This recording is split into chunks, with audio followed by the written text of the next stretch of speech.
Hello everyone.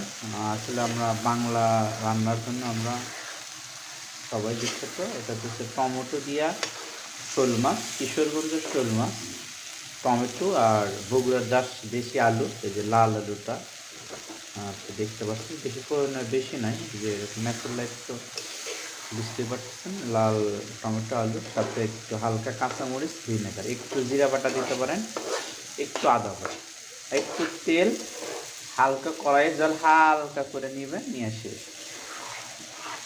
নেওয়ার পরে এরকম রান্না করার পরে জাস্ট হালকা একটু পানি দিয়ে দেন। যেহেতু পানিটা আমার একটু কাছেই, জাস্ট আমরা এইভাবে নিয়ে এই যে এইভাবে দিয়ে দেবেন। এবার দেন, জাস্ট কুচাইয়া দিলাম, শেষ।